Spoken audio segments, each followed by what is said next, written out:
జగ్గయ్యపేట పట్టణ ప్రముఖ వ్యాపారి ఆర్యవైశ్య నాయకులు ముత్యాలమ్మ దేవస్థానం చైర్మన్ అప్పన మణికుమార్ 75వ జన్మదినం సందర్భంగా శ్రీ వాసవి సేవా సమితి ఎన్టీఆర్ జిల్లా ఆధ్వర్యంలో జిల్లా పరిషత్ హైస్కూల్ నందు సీలింగ్ ఫ్యాన్ వితరణ ప్రధాన ఉపాధ్యాయులు పారేపల్లికు దాత అప్పన్న మణికుమార్ చేతుల మీదుగా అందజేశారు।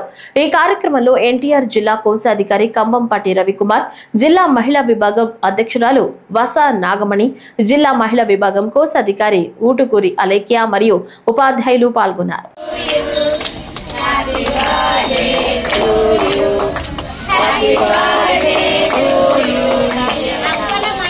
మాది వచ్చేసి వాసవి సేవా సమితి జగ్గయ్యపేట ఎన్టీఆర్ జిల్లా అండి। ఈరోజు అప్పన్న మణికుమార్ గారి బర్త్డే సందర్భంగా మన బాయ్స్ హై స్కూల్కి ఫ్యాన్ బహుకరించారండి। వారు ఇలానే చాలా పుట్టినరోజు చేసుకోవాలని ఆయుర్వేద ఉండాలని కోరుకుంటున్నామండి।